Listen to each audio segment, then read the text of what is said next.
Now, as I've explained to you guys recently, we are in currently the worst timeline possible because basically what's happening is um, all the Biden supporters are trying to shame Bernie supporters into voting for Joe Biden, right? And so we're going to have these sort of circular arguments for the next 8 months. Another reason why it's sort of unfortunate for Bernie to have sort of lost so quickly. And there is someone who is here to urge us Bernie supporters, ones who are not planning on voting for Joe Biden.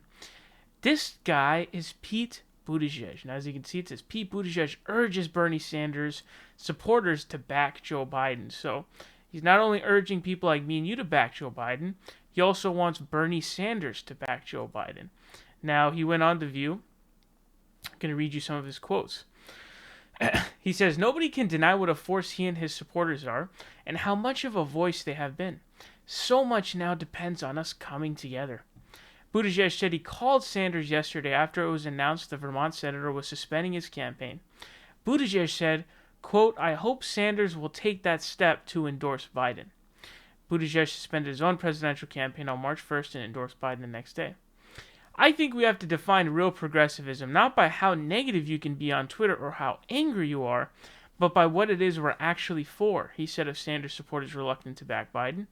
"I don't think you have to be a Democrat to be for these things like empowering workers, raising wages, holding companies accountable, making sure everybody can get health care, and for God's sakes, doing something about climate change before it really is too late.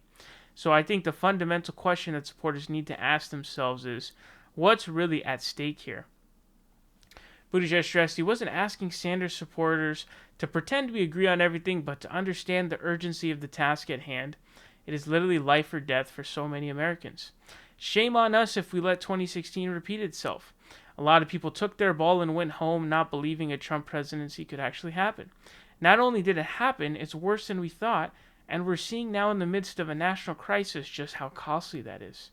So, there's a lot of problems with this. First of all, look at my man right here. He looks horrible. I don't know what happened to this guy, but if you check out this guy's, if you check out his hairline, it looks like someone carved it out with a fucking spatula. I mean, look at this shit, dude. It's like zigzagged. It's almost like the closest you can get from this point is like, it's like a parabola almost. It's like, it goes outwards and then comes back in. And this shit is just totally zigzagged. It looks like he went to his barber and was like, "Yo, dude, just fuck my shit up, bro. I just want to look as stupid as possible." So, my man went from being a used car salesman to literally looking like one, folks.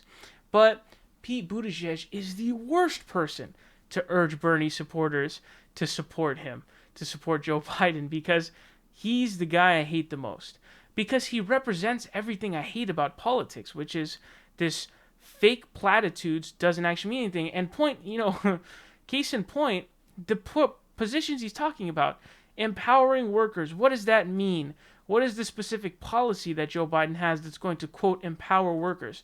Raising wages. To what? Holding companies accountable. Again, what does that specifically mean?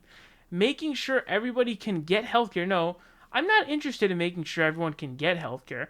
I want everybody to have healthcare. Those are two very different things, especially when you have this sort of neoliberal fake messaging going on. And then doing something about climate change. You don't care at all about climate change. Your campaign was funded by fossil fuel execs, and so is Joe Biden's. And that's why I can't support Joe Biden. That's one of the reasons, at least. So, dude, this literally represents. And then the corporate donors, guys, what you need to understand is, and I might have to make a video on this or something. But around the time Pete Buttigieg first announced his campaign, he was sending out tweets saying he indubitably supports Medicare for all, as well as he literally gave us the reasoning as to why we shouldn't vote for Biden. And he sent out a tweet basically saying that neoliberalism is what's given us Trump. This is the moment, and so we need to offer something better. That's what he said. And so that's exactly what I'm going based off of. That's what my process is. That's what I'm going to do. And this idea of shame us if we let 2016 repeat itself. You chose your fate.